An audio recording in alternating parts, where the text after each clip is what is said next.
Carnation was a cop that occupied my beat. The devil was a landlord and very high the rent was due that very morning, and I didn't have a cent. I thought I'd have to go to jail to pay the penalty.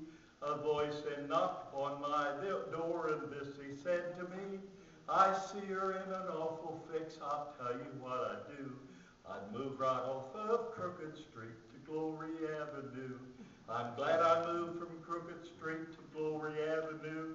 No mortgage on the property and tax will never come due. The sun is always shining there and Monday's never blue. I'm glad I moved from Crooked Street to Glory Avenue. Now folks of every age have lived down on this street. It's noted for its craftiness, hypocrisies, and cheats. When Jesus walked upon the earth back in days of yore, he found some people of this sort, knocked upon their door. Was there he found the famous crook up in the sycamore tree. He cried loud, come down from there, I must abide with thee. He left his crooked works behind and made restitutions too. And Jesus stayed all night with him on Glory Avenue. I'm glad I moved from Crooked Street to Glory Avenue. No mortgage on the property and tax will never come due. The sun is always shining there, Monday's never blue. I'm glad I moved from Crooked Street to Glory Avenue.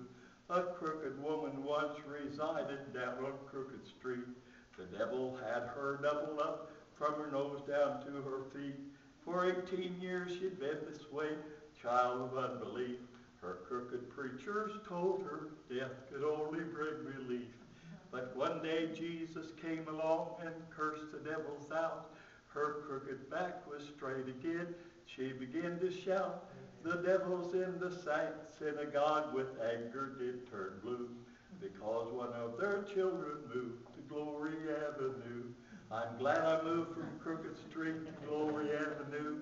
No mortgage on the property and tax will never come due. The sun is always shining there, Monday's never blue. I'm glad I moved from Crooked Street to Glory Avenue. Aren't you glad you moved? Praise the Lord.